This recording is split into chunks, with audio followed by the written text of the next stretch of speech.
Well, now on Carlton West, Singapore bound for It's a Vet's Life.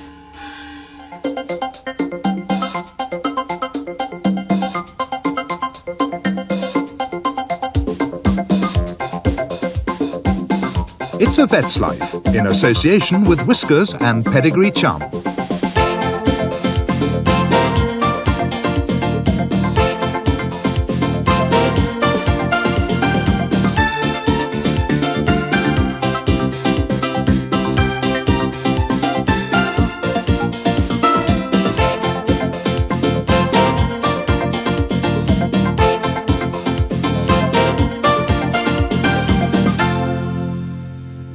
Welcome to It's a Vet's Life. You know, little lizards like this are wonderful creatures, but don't even think of keeping one as a pet unless you've fully considered the consequences and the cost. Jimmy Mackay will be telling you all about that in this week's Pet Shopping. And later in the programme, we've a special report from the world-famous Jurong Bird Park in Singapore. It's the home to 7,000 birds from over 600 species, and it also includes some of the most talented. Keep pushing, and yeah, okay. Steady, darling. This bit doesn't hurt at all. That's good. Just a wee bit off your neck. Aye, watch it, don't cut the collar, Bernie. That's good. Now, this is wee Charlie. He's only 7 months old. You can see he's already had a bit of work on his head. He's become a bit of a veterinary casualty. If you look here, there's a wee mark just there, and then you can see the suture wound where I've been in, just on the top of his head. Now, when we get cats in with lumps and bits stuck on them, most people think they've been shot. But 99.9% of cases, it's a cat bite. They've been fighting with another cat and they've ended up with an infection and a lump which will become an abscess. In actual fact, this is the one case which proves the exception. If you just have a look here on this x-ray that we took of the cat yesterday, you'll see all the metal parts show up well. This is the buckle on the collar. The leather doesn't show, of course. Here's this wee name tag thing, and even the bell shows up well. But this piece of metal here is the foreign body that shouldn't be there. Now, that could have been in its brain, which is why we take two views. And you can see it's just lying under the skin over the skull itself. And that is indeed an air gun pellet. Now, I hadn't quite seen that shape before, so when I operated and took it out, this is what it looked like.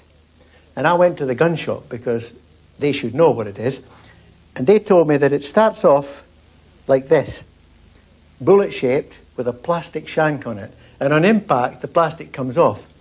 Now, this cat's very lucky because that wee mark we saw on the head meant that the bullet went in tangentially, just parallel with the skull.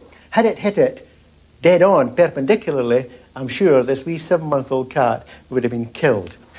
Now, of course, the work of a vet is very much involved with emergencies and casualties. And this next x-ray is a wee cat that came in a few days ago. Road traffic accident, and it's got severe spinal damage. If you look at the spine here with all the vertebrae coming up, notice the length of them. They're longer in the cat till you get to this one, and that's been crushed. The one before it and after it are longer. The one in the middle has been suffered a compression fracture, and the bone's been pushed up so that it's now occupying space where the nervous part of the cord should be. So at the moment, the wee cat's paralysed at the back end. It's got no control over its bladder or its bowel, but it's got a little bit of sensation in the rear end, so I think it's got a tiny wee chance. I'll just move these out of the way, Benny. That's good. That's fine. It's fine at the front end, eh? Yeah, you see how this back end just lies here like this? Now, of course, if you pinch the back foot, it will move it. And you see, the main thing is it's got motor control. It's twitching its tail as well. You can get that kind of reflex even if it were severed here because it just goes up through that part of the spine and down. So the critical thing is the sensation. Now, we've done a wee bit of testing just with a little needle, and it can just move it. But what we've got to move first is all the urine in his bladder because it's got no control. Can you take that leg, Benny, for me? Just let's see. Steady, darling. It's got a lot more movement in that leg, Benny. Here we go. Nearly. Could you get over on that leg for me? That's it. That's it.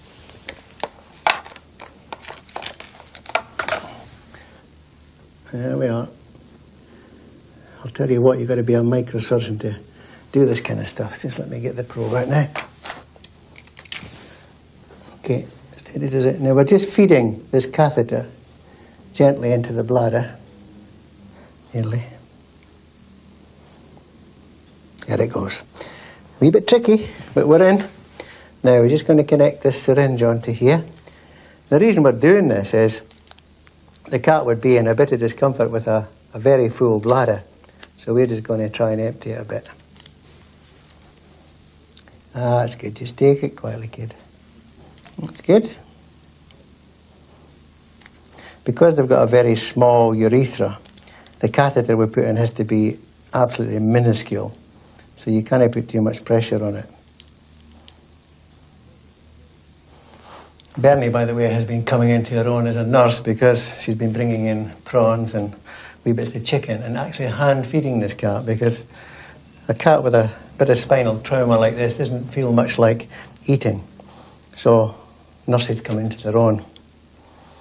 And I think if my wee bit of medical expertise can be combined with Bernie's nursing ability, we might just manage to save this one. Right, we'll just take the whole catheter out now. Ready? Yeah. Steady, darling. That's good. Wonderfully well done. That's brilliant. Wasn't too bad, was it? Now you've only got to get the jab. But you know, since the cat hasn't got a lot of sensation in its back end yet, it won't hurt as much as it would do. Not that it hurts much anyway, does it? No. Here we go then, kid. Nice and brave, please. Tough as can be. That's good. Excellent. Wonderful.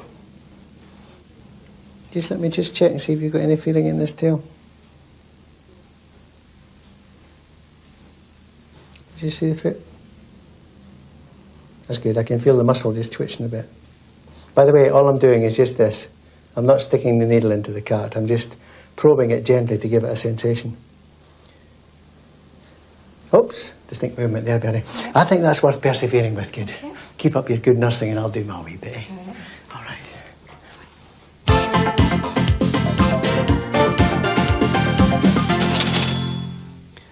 This is a leopard gecko, a type of lizard. And lizards are very popular pets, but they aren't for everyone. They're so-called cold-blooded animals, polyotherms, and as such they need a very special type of apparatus, cages, heating, etc., to make them happy. Costs a lot of money and really only should be kept by people who know what they're doing. It's true to say that most reptiles have a very short life in captivity simply because the people who buy them don't understand their needs and either can't afford or don't wish to cater for them. Yep, there you go. Now we've deliberately set up this cage to show you how not to do it. First of all, this tank is far too small for this lizard. It really ought to be 4 or 5 feet long. Secondly, the heat supplied is by an incandescent light bulb, like you've got in your home. Not suitable for it because it never has a day or night. This light is on all the time, giving out heat, but also giving out a lot of light. To be fair to the animal, to give it the perfect conditions that you really should be giving it, you ought to use one of these. Big reflector, a porcelain bulb holder to withstand the great heats generated by this bulb here, which actually gives out no light whatsoever. It just emits heat. Just as a guide, that little piece of equipment will cost you about £50. Now, you also will need, during the daytime, one of these, which is an ultraviolet light. Obviously, will replace the light that would normally come from sunlight. So in the daytime, to be absolutely spot on, you'll need 3 lights running. You need an incandescent light bulb to give light, you need a heater to actually keep the little creature warm, and you will need an ultraviolet light. In the evenings, they switch off, just like the sun would do in the wild, and the heat is actually generated by this, which is a heat mat. Goes in the bottom of the cage, gives out a nice gentle heat, which simulates the heat given away from the sand at night. Now, the heaters need to be regulated, and my personal recommendation is that you use an electronic thermostat like this one, and literally you just dial in the temperature and it will regulate the temperature to exactly that all the time that it's on. As a rough guide, the setup, and again just to emphasise how important it is you buy the right equipment, for a lizard like this, the setup, the cage, the heaters, etc. will cost about £300 or more. So you really have got to be dedicated to do the thing properly. Something else you should consider as well with most lizards is that they're carnivorous and they will eat things like this. These are mealworms. They are live and you need to feed them to the animal live, so if you can't stomach that then you really shouldn't be keeping a lizard. And these will cost you about £1 an ounce. The vast quantities, and of course you need to keep them in stock all the time. There can be no doubt that lizards are fascinating creatures, but they should only be taken on by people who really are willing to give the time, effort and spend the money to keep them.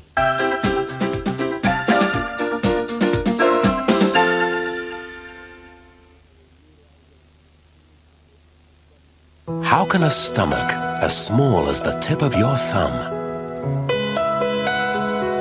satisfy such an enormous appetite for life? The answer is Whisker's Kitten Food.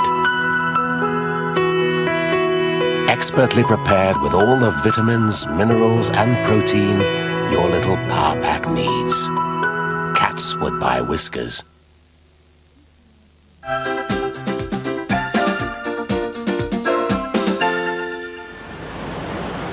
Jurong Bird Park is one of Singapore's favourite attractions, for the locals as well as for the tourists. There is not much of it, only 50 acres, but it's all so spectacular.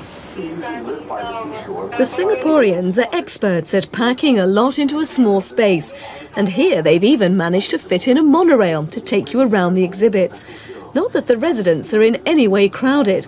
The 5,000 birds of 450 species seem pretty comfortable, and spacious Ava is designed for their individual needs. Jurong specialises in tropical birds, and of course it helps that Singapore has a temperature of around 25 degrees centigrade all year round. Well, it's worth getting out into the heat at this stop. This really is an amazing sight. The biggest aviary in the world. Even large birds like these ducks can fly around freely. It's just like a bit of jungle in the middle of a great city.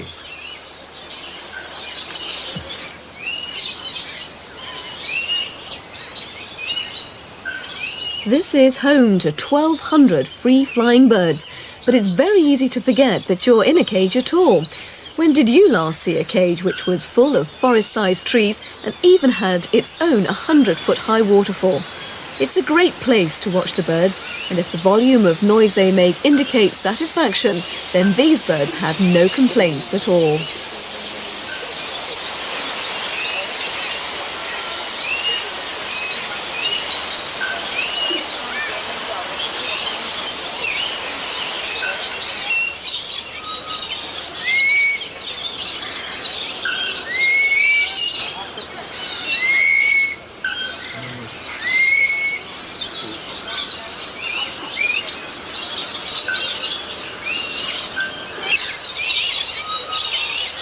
But the giant aviary is not the only attraction.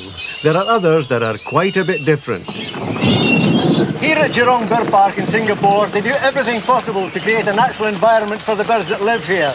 You can guess what they're doing here. This is a tropical rainforest. With real tropical rain. Oh, it's a downpour, isn't it?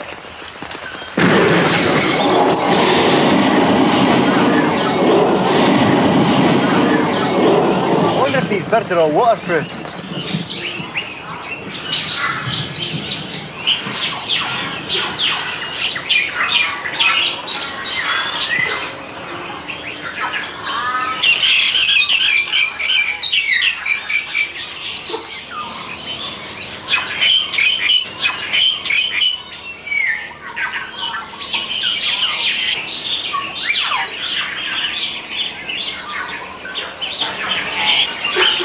Nothing exotic about a farmyard cockerel, you might say, and you'd be right, except this is the jungle fowl of Southeast Asia, and all our farmyard poultry are descended from it. This one is exotic, the world's largest pigeon. Your life, actually. Oh, that's lovely. Yeah. Can I just do one? Look at that, isn't it This one's beautiful? landed without any food. Aye, it's expectation, we call Yeah. that. Great expectation. Thank you. They're so tame the way they actually come to you then, yes? Yeah, they've been conditioned. They've been here for about 7 years. Oh, that's Come on, little beautiful. birdie. Think it's 1,000 of something them from the here, tree. and you got 100 species of them. You're very tame, aren't you? They are so good at that, aren't they? This Oh, is that's the nice. golden-fronted leaf bird. Yeah, Like you, I think. They've actually beautiful. got good taste, these birds. Yeah,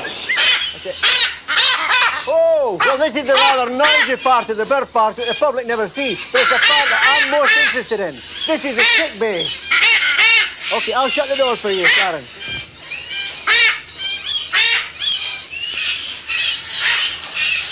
Okay. Whoa! A little bit quieter in here, Imelda.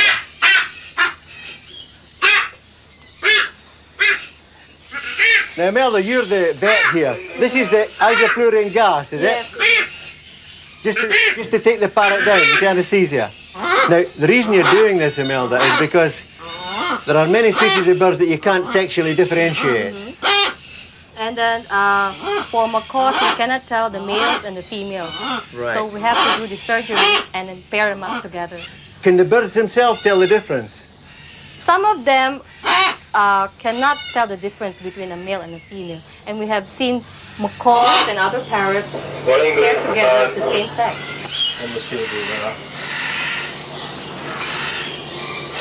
Any person who does this might hit any of the vital organs.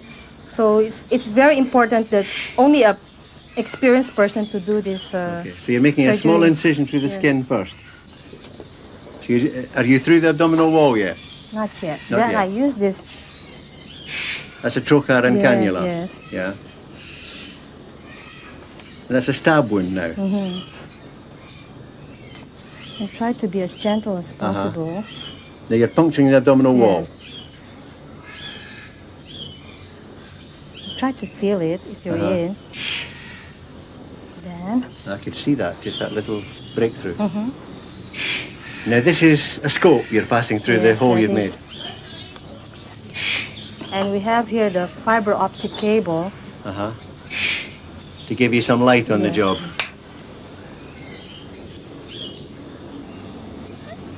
We have to go through all these air sacs. Okay, I can see it's a female. Oh yeah, I can see that. It's just like a bunch of grapes down there. And these are all the ova that I'm looking at. Yes, it is. That's tremendous. And that's the vein right next to it. So you got to watch you don't hit that. Yes. I can just see air sac as well now when you Yes, pulled it back yes, a little yes. bit. That's tremendously clear. As quick as that. Yes, it's very fast. Yeah. We can do so many birds in one day. It must take a very long time to become an expert in a place like this because every species of bird seems to require specialized treatment. And don't forget, they have 450 species at the bird park. You can go right on the body. Right, like this? Like that. Okay. You hold them now because you're more expert than I. Which leg was broken, Rowena? The left leg. This one. Is that a big problem trying to mend a flamingo's leg? Not really. But for older birds, it's very much difficult. So this is a young one, so he's a bit pain, and we did have some problems with him trying to Move about. So But how did you solve that? we put him up on a sling, Yeah. so he won't be moving about. That's like a baby bouncer. Yes. So he was actually suspended like this, so he couldn't take the weight, and he just managed to just move gently until it healed. Yes. So how long will he be here in the sick bay before you release him back into the park? We'll wait for him to grow a bit taller, so we can move him out to the other older birds. And will he be in the pink then? Yes, he will. Some birds were expert talkers, so we had to have a chat with them. Well, let's hear you then. What's your name's Johnny? Johnny. You can say hello. Hello, Johnny. Hello. Hello, Gaynor. That was brilliant. Do you know, I didn't even see its beak move on that brilliant. one. Oh, no, watch this one. I love you. Was that? To the birds. To the bird, yeah. I love you. I often get that response. And this is Minnie. This is a girl. What does she say? I'll take this Go one. on, you do Girls this always one. respond to me. Minnie. Good morning. Good morning. This is one of the beautiful birds here at the Jurong Bird Park in Singapore, which has been bred in captivity. They've got they've got a very good breeding program here. And Imelda, you are the vet that's in charge of the breeding program. Yes, that's right. Tell me a little bit about this beautiful bird here. What is it? This is Malukan, or it's also called a salmon crested cockatoo because of the color. We have bred this for the past 3 years, and so far we're getting a regular number of chicks that we are using for some of our programs here at the park, like the photography with the birds. At the same time, some birds are also used for our bird shows.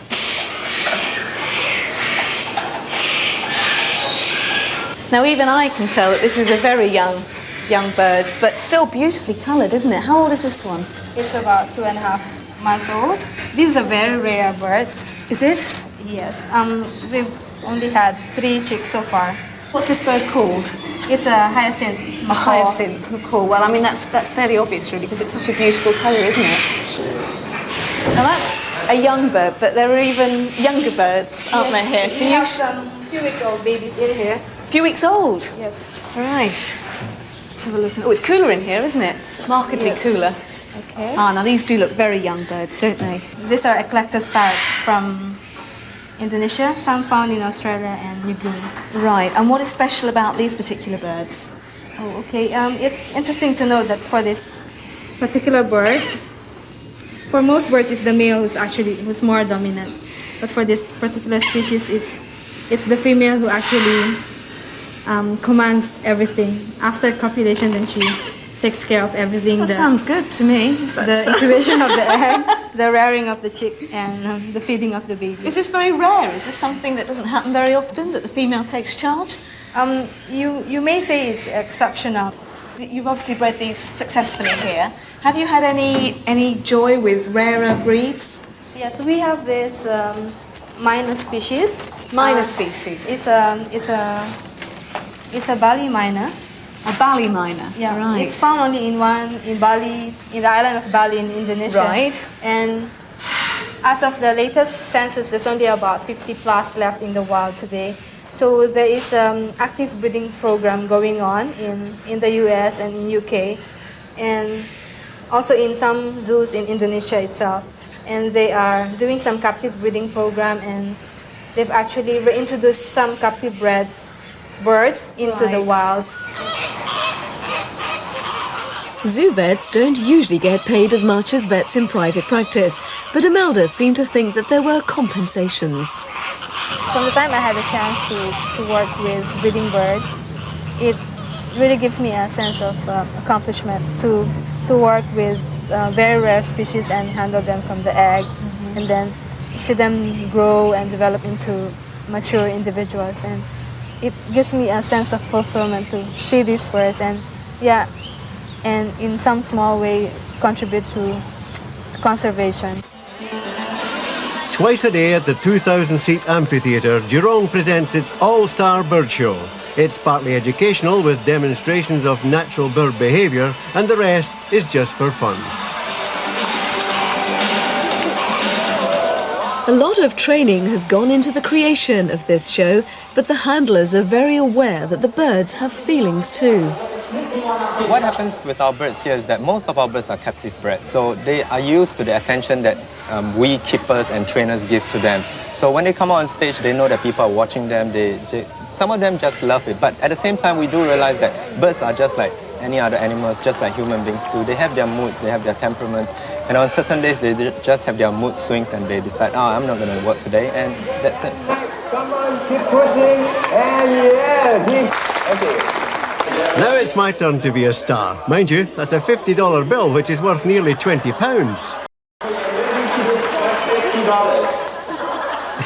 Aye, they can laugh, but this Scotsman was feeling just a wee bit faint.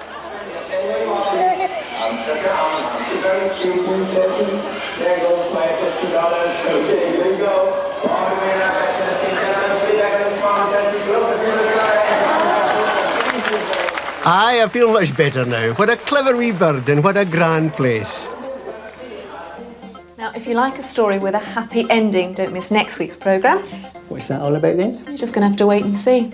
OK, I'll wait till next week. See you then. Bye-bye. Bye-bye.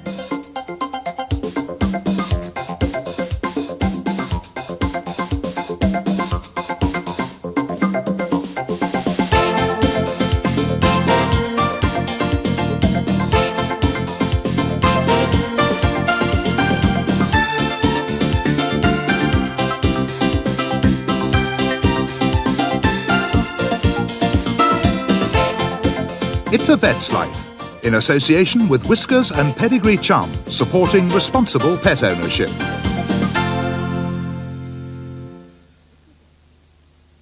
If you would like this month's magazine, please send a cheque or postal order for £1.50, made payable to Yorkshire Television, to It's a Vet's Life, Yorkshire Television, Leeds, LS3 1JS.